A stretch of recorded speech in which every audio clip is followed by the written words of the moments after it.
Now, Sports Talk with Broads. Here's Hunter Brody.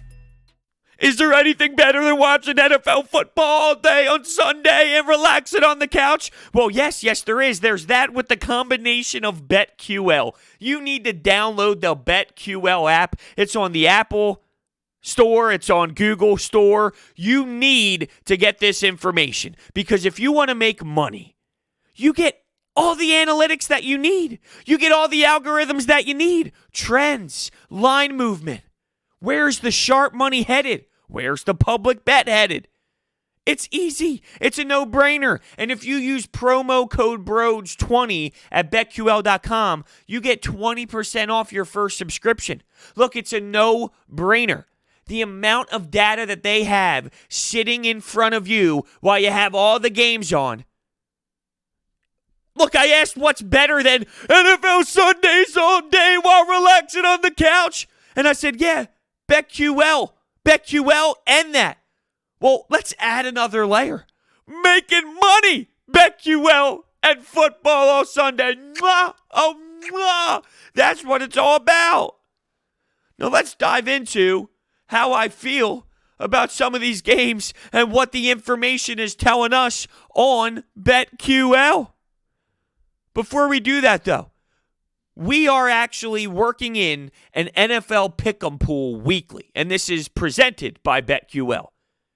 We are giving away weekly prizes to the winners, and not only that, a grand prize, courtesy of Rosnov Jewelers. How about a championship bracelet? The link is in the description. Make sure you head there and sign up for this week.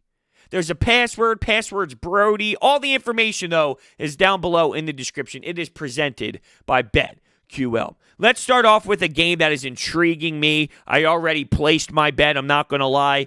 Vikings-Colts. Vikings are underdogs by 3 points. 60% of the public like Minnesota. So it's definitely close. It's 60-40. Let's dive into some analysis, if you will. Listen to this trend. Mike Zimmer is 47-22 in games played on turf while coaching Minnesota. Minnesota +3.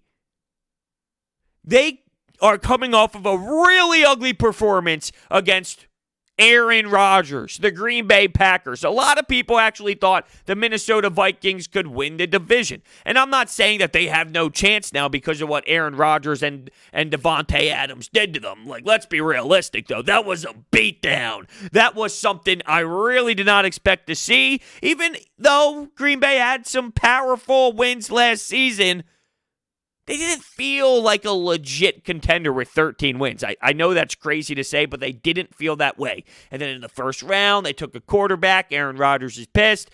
Regardless, I did not see Minnesota coming out that flat in week one, and it was pretty ugly. So I expect them to bounce back. But with Indianapolis, you lose to the Jags. Oh, that's ugly. You just acquired Phillip Rivers. He was supposed to be a difference maker. On top of that, you lose Marlon Mack. That was a huge loss. You have Jonathan Taylor, who I expect to be able to definitely make some noise, but that is something that you lose when it comes to the bang-bang duo.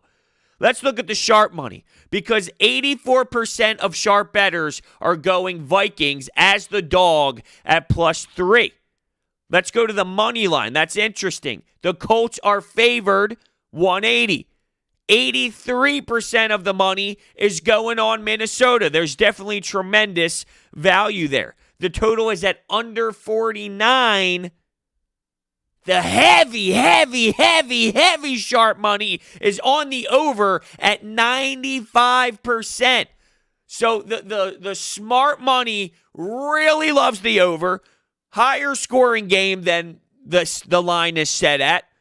Okay, I guess I could see. If you told me both teams are scoring in the mid-20s, I could support that logic. I think that they both have offenses that can produce a ton of points if they're playing their best game. The thing is, are they going to play their best game? That's a great question.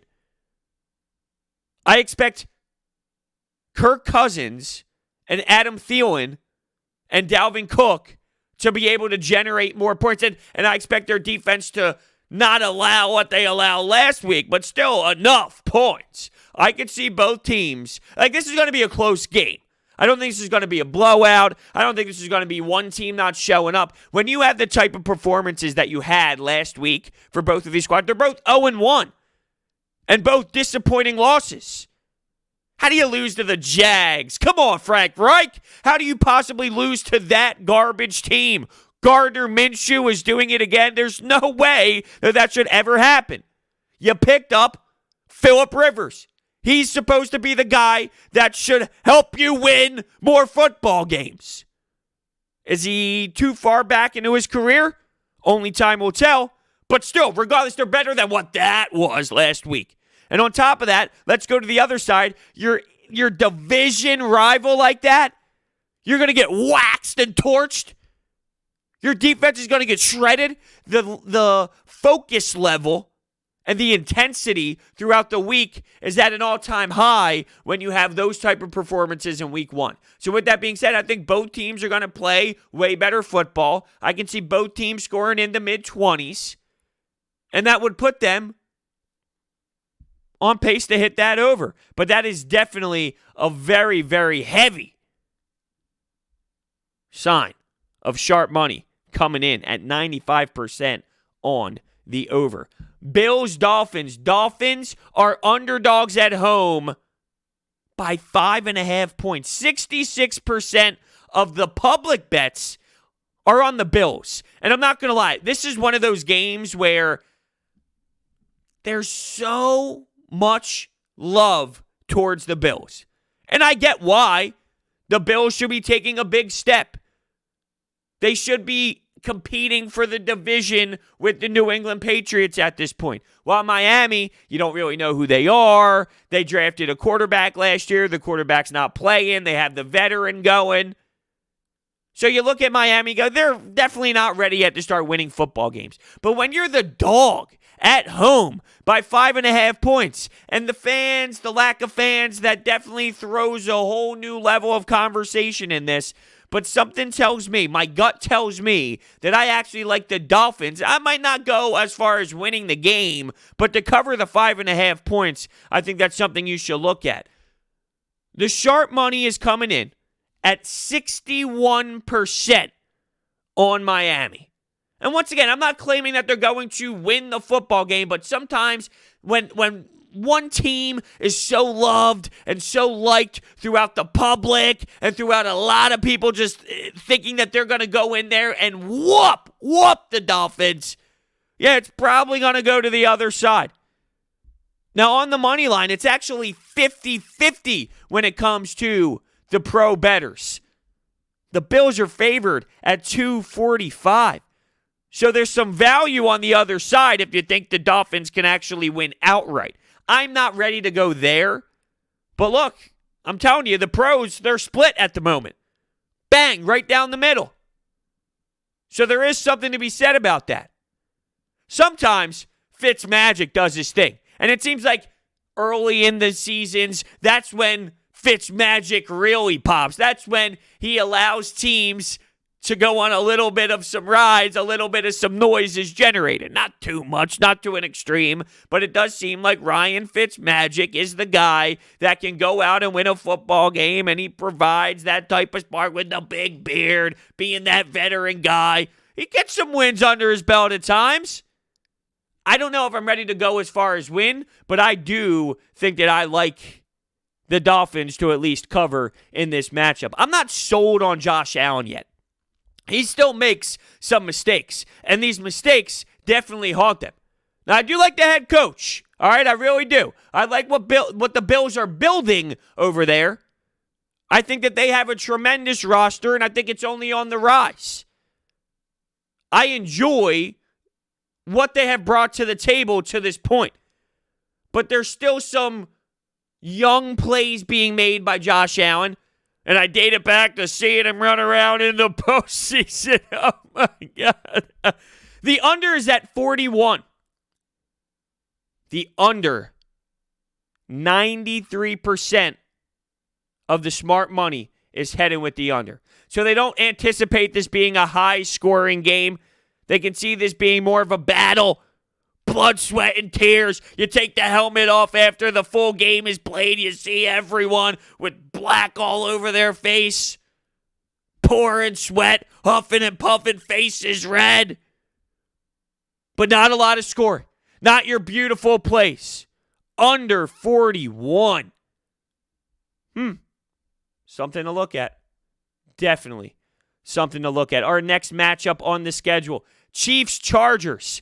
See, this is scaring me because the line is continuing to move. All right, you have the Chiefs now favored by 8.5 points on the road against the Chargers. 69% of the money, public bet, likes the Chiefs. And it started to creep towards the Chiefs heavier and heavier, and it got to a number where I believe I'm too uncomfortable.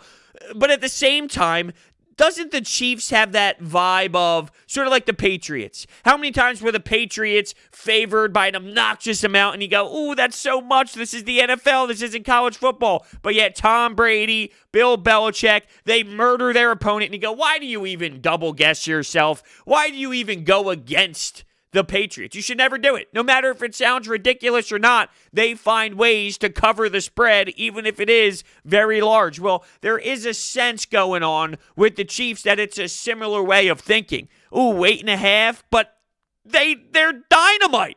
They dominate. They get the job done. They crucify teams. So I'm torn right now with the Chiefs. I do think it got a little heavier than I would like it to be. But at the same time, how am I supposed to bet that the Chargers are going to cover? It's like, I'm going to sit there and think that, I hope they can hold it to 8.5 against this team. When Pat Mahomes is out there running around, chucking dimes all over the place, Tyreek Hill, Kelsey, Sammy Watkins, you name it. Sharp money comes in at 87% on the Kansas City Chiefs. No real surprise. And when it comes to the money line at minus 410, not that there's a lot of value there at all, but if you want to be safe and secure, put a lot of money down, win some money back. 98% of all the smart money is on Kansas City money line. Over-under's interesting. The over's at 47.5, and 80% of the sharp money is all on them. Now, I just question how much of those points is going to be the Chiefs. Because when you're playing a powerhouse like Kansas City, you got to put them down for, look, if you think it's going to go over 47, can they score 35 on their own? Yeah, probably. If not even more, sure. I could see them scoring more than 35 points. But you got to put a number down for the top dog in the matchup and go, okay, well, if they do score 35, could you see a way where Los Angeles scores 2 touchdowns? At some point towards the end of the game, it's such a big lead that defense doesn't play as strong. Look, it's just a way to assess things when you know it's going to be a big-time beatdown. That Kansas City team is unbelievable. Andy Reid has that team flowing. You know, I heard this horrendous take the other day that Andy Reid is such a bad coach. This is so Philadelphia, it hurts. Andy Reid is such a bad coach that he needs someone like Pat Mahomes to be able to make up for his flaws. And that same individual used Donovan McNabb as somebody else who could hide all of Andy Reid's flaws because he's such a bad coach. He's such a bad play caller. Thinking, what the hell is going on? You know, sometimes Philadelphia sports fans, they blow my mind. In what universe is Andy Reid some terrible coach that only Pat Mahomes and Donovan McNabb, who never even won the Super Bowl? I'm not a Donovan McNabb hater. I would take that career all over again. I would take that run that those two put us on all over again every day of the week because they put us in a position to win. But how do you take a step back from the Andy Reid era or his entire career and go, he was so bad, he just had a quarterback to make up for everything?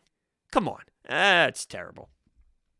Patriots, Seahawks. Ooh, this one's going to be a crazy matchup. Cam Newton, Josh McDaniels, that offense. You saw a whole different offense, of course, because Tom Brady definitely could not use his legs the way that Cam Newton can use his legs This is going to be a super fun matchup. Here's a trend for you. Bill Belichick is 29-10 after gaining 150 or less passing yards in last game while coaching New England. The spread is at 4. The New England Patriots are underdogs at +4. This is close. This is definitely close. 53% of the pros are on the Seattle Seahawks to cover. Russell Wilson, Tyler Lockett, DK Metcalf.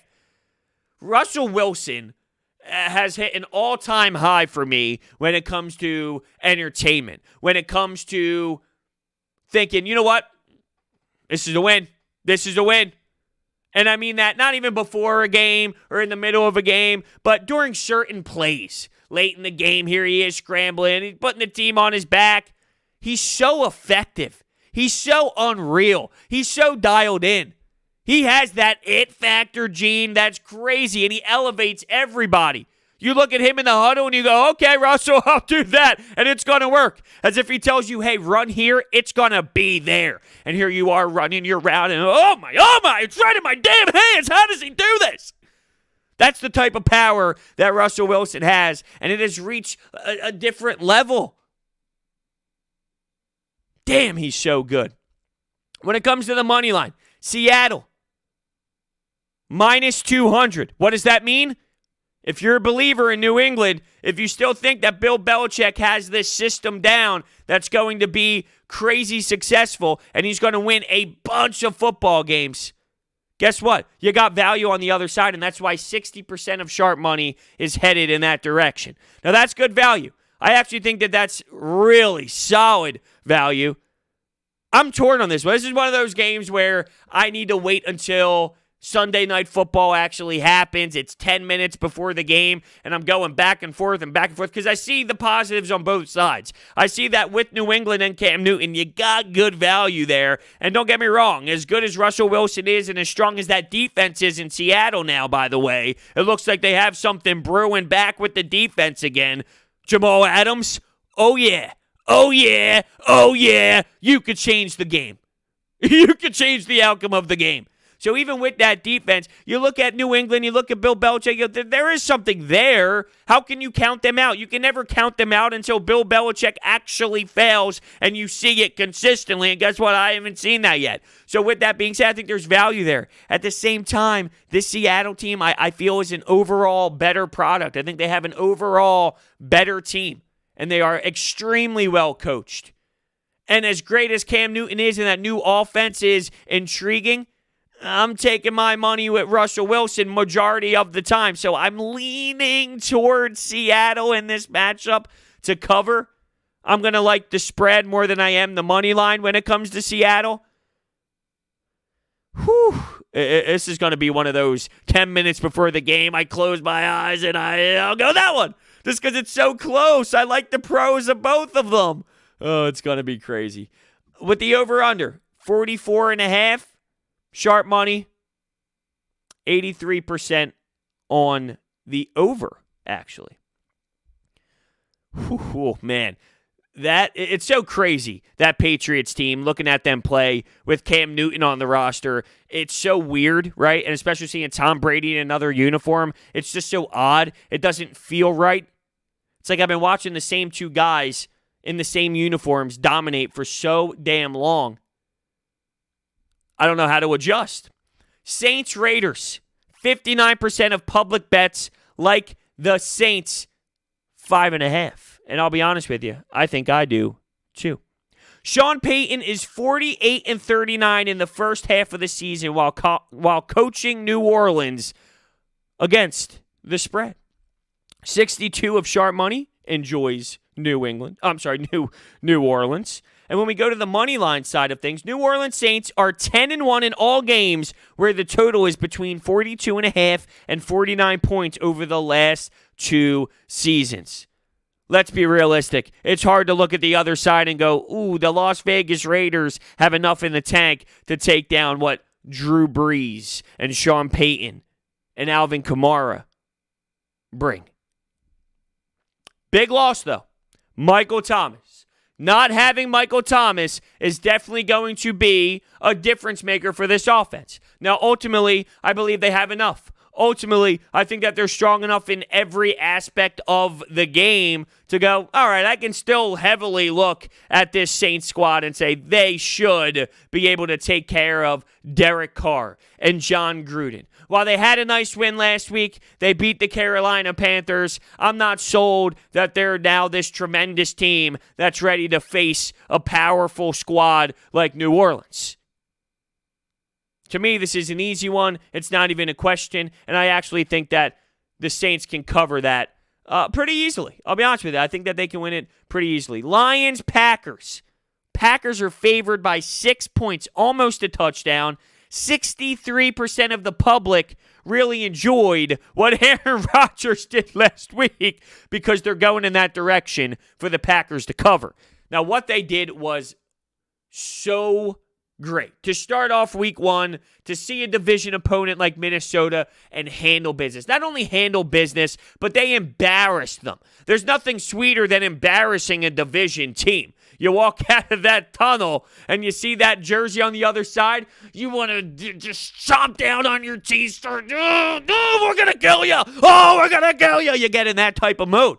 And not only did they kill them, but they really put a damper in the Minnesota Vikings all week. I'm sure Minnesota Sports Talk Radio was sure having a bunch of fun breaking down the film, discussing the problems, questioning Zimmer, questioning Kirk Cousins, questioning the defense.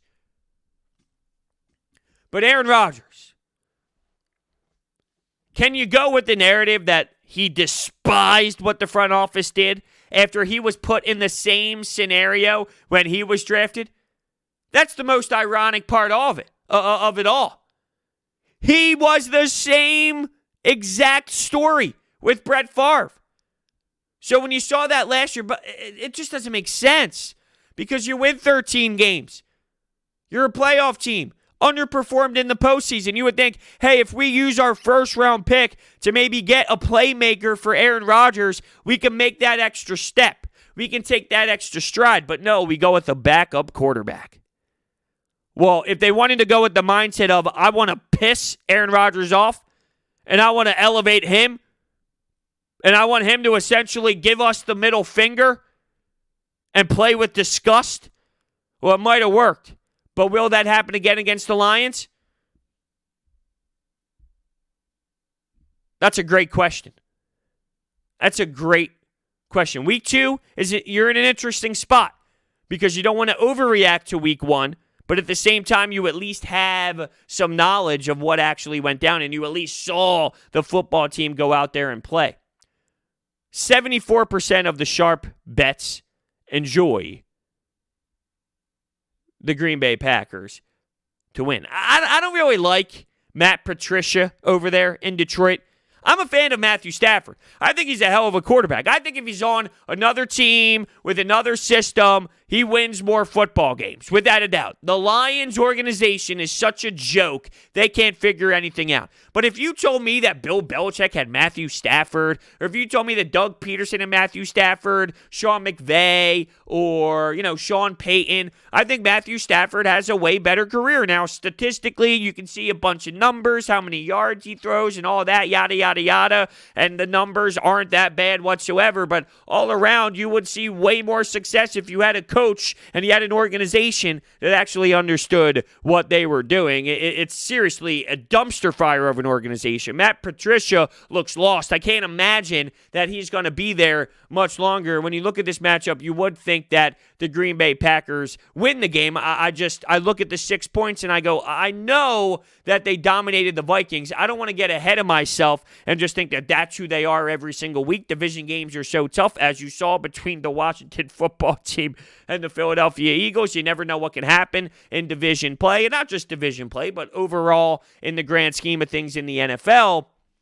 The 6 is a little hefty for me, but if I had to bet this game, I'm definitely not betting the Lions to cover. If I had to bet, you told me, bro, you have to bet this game, I would lean Green Bay with the points.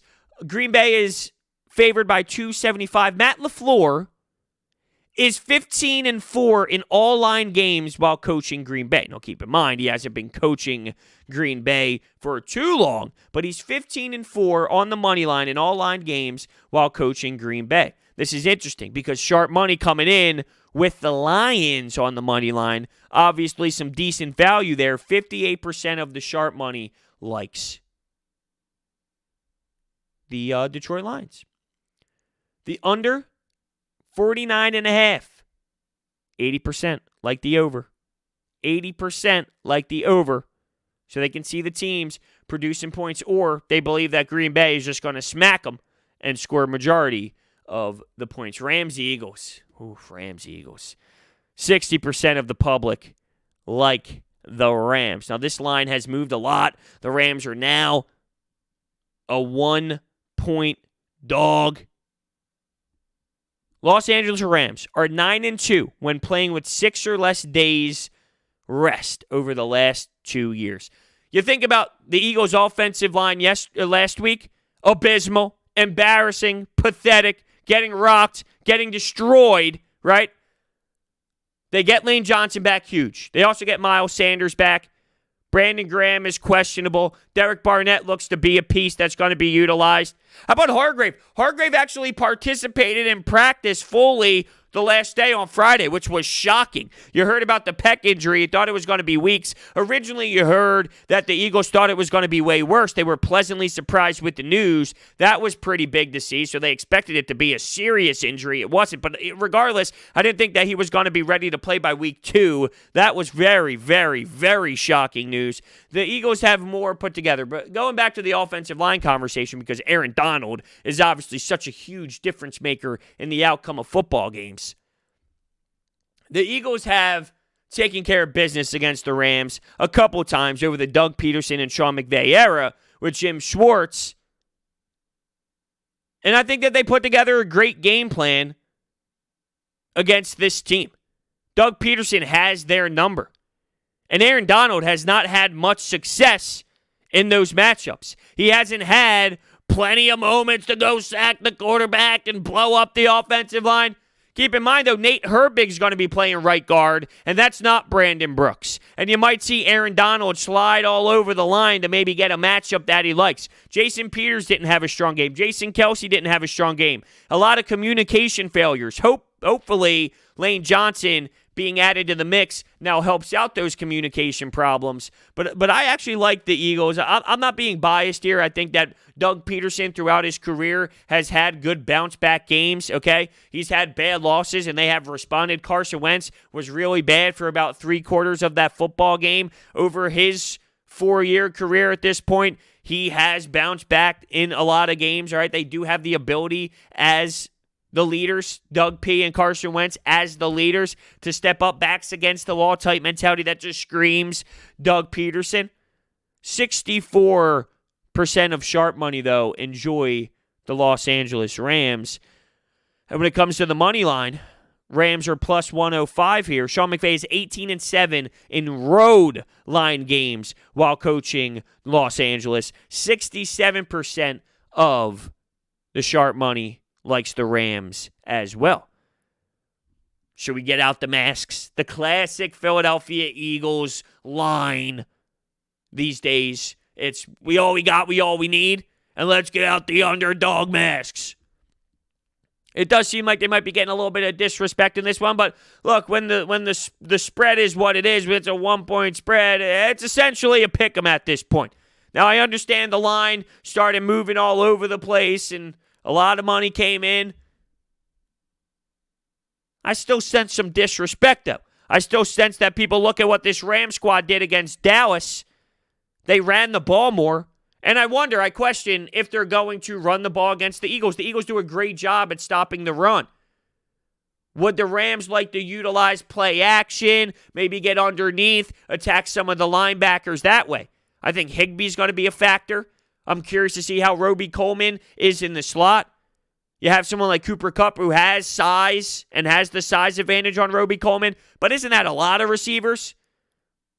Roby Coleman's a small guy. Although slot receivers, it's not the same as being an outside guy and being 6'4" and having a ton of length, 6'3", having a ton of length. It's different in the slot.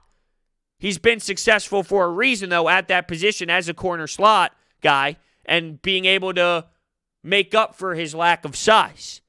But I'm curious how this Rams team is going to try and force their identity. Are they going to carry the ball another 40 times? That seems so uncharacteristic. But is Sean McVay trying to implement that in his game plan so much to say this is who we are this year? And then utilize that play action to maybe go after Darius Slay. Probably not, though. Maybe Avonte Maddox, though. I want to see what the Rams do. Because seeing them run the ball that many times with Brown, Akers, it's not who they are. It's not what Sean McVay is all about. He's the offensive guru. Let's go with the aerial attack. Let's fly. Let's throw the ball. All right. We'll see. I like the Eagles, though. I think you got good value on the Birds. It's a close line, though. Broncos, Steelers. Steelers are favored by a touchdown at home. Big Ben coming back. Won on Monday night, beat the Giants, took care of business. You saw some rust, without a doubt. Here he is, the big man, right, running around. He looks so big. He looks so awkward. He's sliding. Made some nice throws. I think he made some mistakes as well out there, but he's just getting his feet back under him. When you look at this spread, though, 7 points. Can Denver cover? I like the Steelers. I'm not sold that they are some insane team because they took down the Giants. The Giants are a bad football team. Intriguing young team on the uprise. Joe Judge, Daniel Jones. I get it. But I'm not sold that the Steelers are just this lethal weapon because of what they did. I like Devin Bush. I like the defense. There's no doubt there's something there when it comes to the intensity of the defense. It's not going to be easy to play against them. It's not going to be easy to be an opponent on the offensive side of the football when you do see the Steelers on the schedule. But I look at Denver and I go, I think that they can cover. Now, I just question. The head coach made some stupid mistakes late. You have all these timeouts left. Terrible clock management. That was a problem, and that could be the difference in covering the spread or not. When it comes to that sharp money, though, 56% of the sharp money can see a scenario where you have the Broncos covering the spread. Money line, pretty heavy on Pittsburgh, minus 330. Mike Tomlin is 35-6 in home games where the total is between 42.5 and 49 points while coaching in Pittsburgh. 49% of the sharp money is on Denver. 51% on Pittsburgh. I don't like a money line that's heavy, though. When it's that heavy, you have to put so much down to win just a little bit in return. I could never go Pittsburgh minus 330. That's just me. When I look at that spread, I seem to lean towards Denver being able to cover because it was ugly and the coach had some big-time mistakes, crucial mistakes. I can see a big game from the kid. I think that their talent is there on the roster. Losing Von Miller was a big loss. Losing or going through the Sutton injury was a big loss. Can they cover, though? I think so. Over-unders at 40.5. 76% of the pro money coming in with the under. Wow, it's a low-scoring game, huh? Low-scoring game? Well, not necessarily, but it's not going to be an offensive shootout. That's for damn sure. At least they don't anticipate it being an offensive shootout. What's next up on the list? I love looking at all these games. It's funny. I don't look at the full NFL schedule that often until something like this, until one day before the Sunday action. So all day, I'm thinking about the Eagles, or all week that is. I'm thinking about the Eagles. I'm thinking about their matchup. I also have a lot of Phillies action going on. So my mind's all over the place. NBA playoffs. There's so much sports happening. I'm mind blown. I'm literally all over the place mentally, emotionally with these teams. When I sit down for something like this, it just hits different. Oh, who's playing who? What's this? You know what I mean? Like, I get to break it down a little bit more. I get to dive deeper in than I ever get to do all week long. Falcons, Cowboys. This is a game I'm obviously going to be interested in, not wanting Dallas to win. They're at home 55% of the public likes the Dallas Cowboys to cover that 4-point spread. The Falcons are so bonkers to me because they have this talent. Matt Ryan, Julio Jones.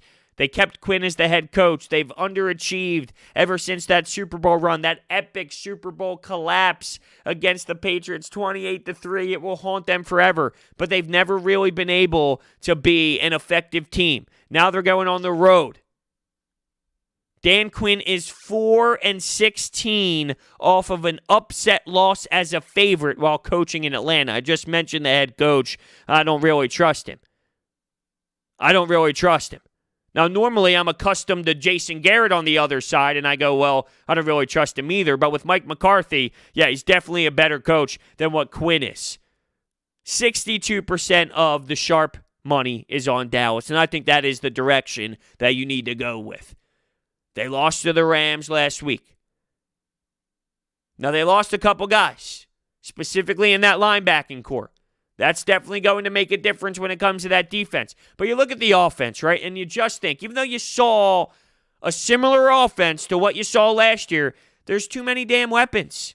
And I guess you can't really associate winning with having a ton of weapons because if you did that, you would go Matt Ryan, Julio Jones, what Calvin Ridley can be. You'd think, look, there's talent on Atlanta, but they don't win football games. But still, I look at Dallas and I go, come on, they're the better team, right? They're the better team. They should be able to win. They're at home. They're coming off of a bad loss. And that stat by Quinn is telling you a lot. Against the spread, 4-16 off of an upset loss as a favorite. He doesn't do a good job. I don't trust him at all. On the money line, though, based off of value, 84% of the sharp bets are on Atlanta.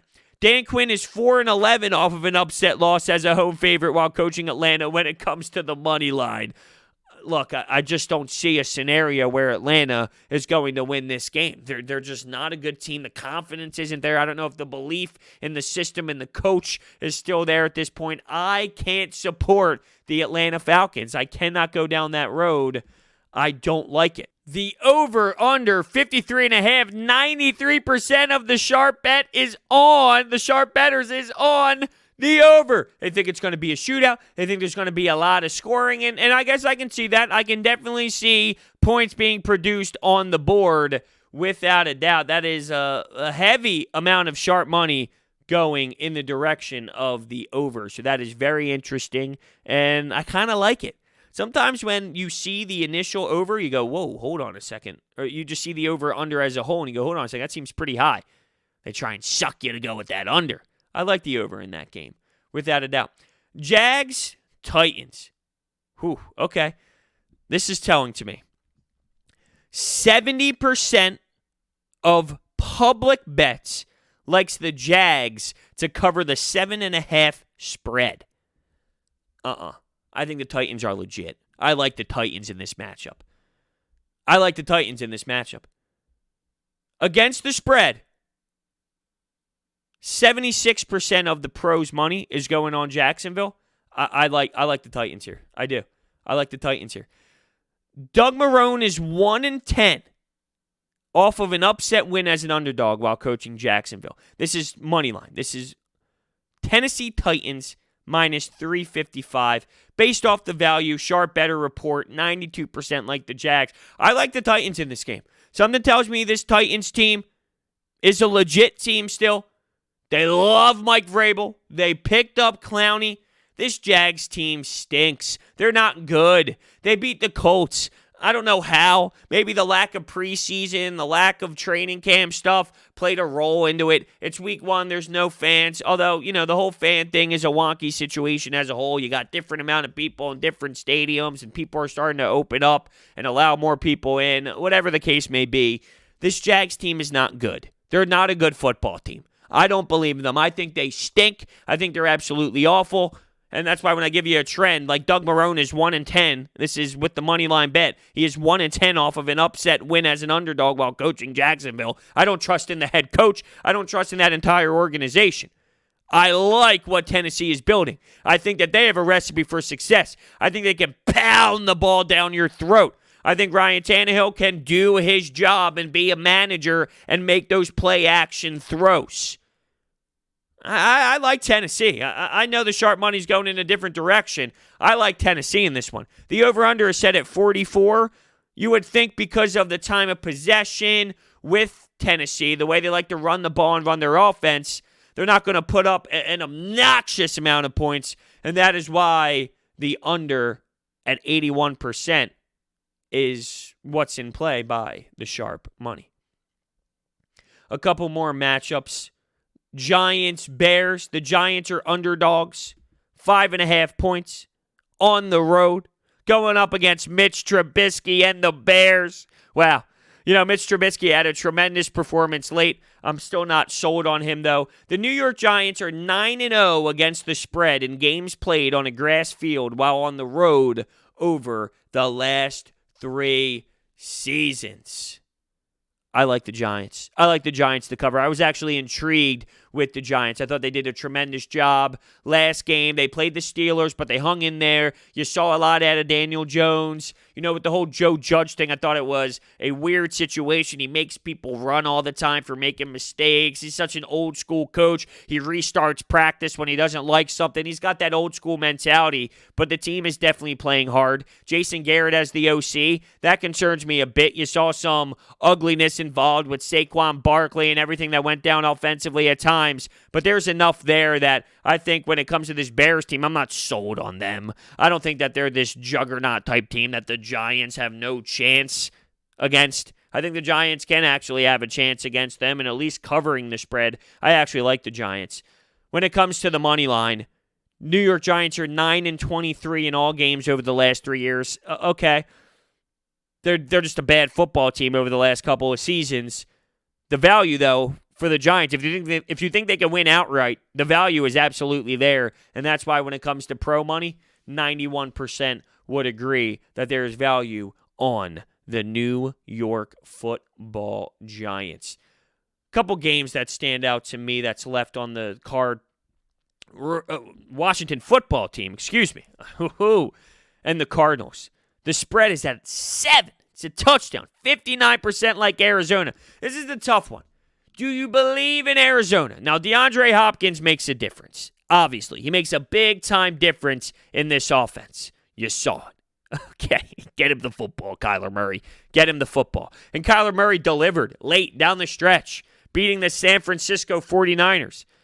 But is that really who they are? Or is there going to be some sort of, hey, let's get back to reality. We're not that great. We're okay. We're good. We're exciting. We're not that great. That's where the question comes in. And how much do you believe in this Washington front? Because I saw it firsthand. I saw it against the Birds. Chase Young, Ioannidis, Payne, Kerrigan. They have a lethal front. Is that going to be enough to disrupt them? I think yes. The problem is scoring enough points on the other side. I don't anticipate Dwayne Haskins and Terry McLaurin lighting the lamp left and right. Ron Rivera is 17-6 off of an upset win as an underdog over his career against the spread.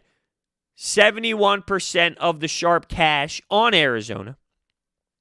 When it comes to the money line, 98% of the sharp money is on Arizona. And with the over at 89% is where the sharp money's headed. The over-under is set at 46.5. Yeah, so this screams Arizona. This screams that Arizona is going to get the job done. It's just a touchdown is a lot of points. I don't trust the offense of Washington. Their only way of being able to cover is if you believe this defense enough. The thing is, the front is amazing. Ronald Darby's not amazing. That secondary's not amazing. The reason why the Washington football team scored when they did last week was because the Eagles would go for it on fourth. They'd go for it on fourth. They would allow them to have short fields. Their fields were so short, it was like 40 yards to score a touchdown, 25 yards to score a touchdown, 40 yards to score a touchdown. They were getting the ball in situations that favored them. I don't know if that's going to be the case this week. A lot of fun so far looking at this schedule. I'm super juiced up. We got one more that I'm really intrigued with, and let's go with Tampa Bay coming off of that really bad loss against Carolina. And is it a really bad loss losing to New Orleans on the road? No. But the way it looked with Tom Brady, threw a couple bad interceptions, you now question, is Tom Brady toast? Is he not toast? The spread is 8.5. I don't think that this Carolina team is that bad. I don't think that they are some horrendous squad. Matt Rule, Teddy Bridgewater, it's sort of like an unknown deal with what Matt Rule is, but you have Christian McCaffrey who can make plays happen if you haven't seen his highlight reel. I don't know if I can go down the road of Tampa Bay covering this spread. 42% of sharp money agree with me and think that Carolina might be the play. I thought Carolina held in there with Las Vegas. The problem is, their defense. Their defense definitely will allow some points. And you would think that someone like Tom Brady, with the weapons that he has, can pick that apart and put a ton of numbers up.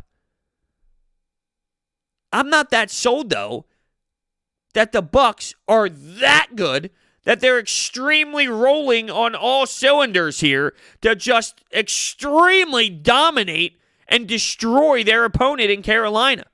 I don't know if Tom Brady and this team is at that level yet. I haven't seen it, and it takes time. It takes adjustment. It doesn't look like that they are really on the same page at the moment. I think they can get there. I think it takes time. I've seen Tom Brady be put in similar situations with New England where early in the year he goes 2-2 in the first 4. You question if he really still has it. You question Bill Belichick, and then they run off 6-7 wins in a row, dominate, win the Super Bowl. You've seen it all happen too.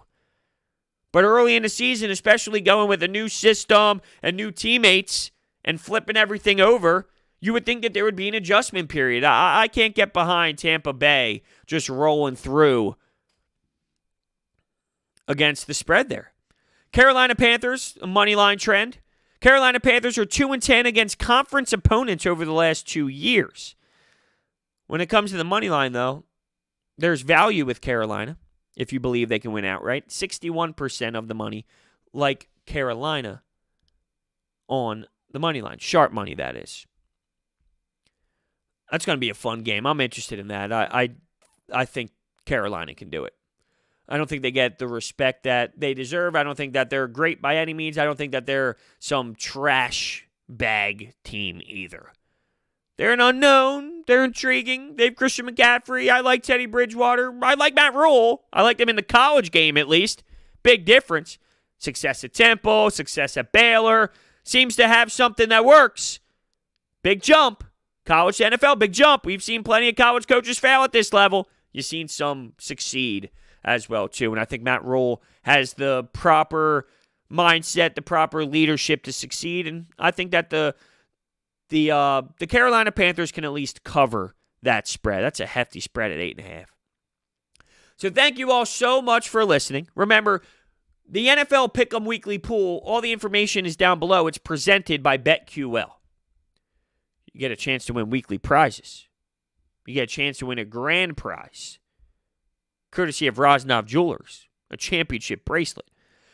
Look, you want to get an advantage over the sportsbook with NFL coming back. Download the BetQL app, and you get all the analytics, all the information. You see the line movement. You see all the data that helps you come up with a great assessment to cash out and make a lot of money. Head to BetQL.com and enter code BROADS20 for 20% off of your first payment. Thank you all so much for listening, and I will see you next time.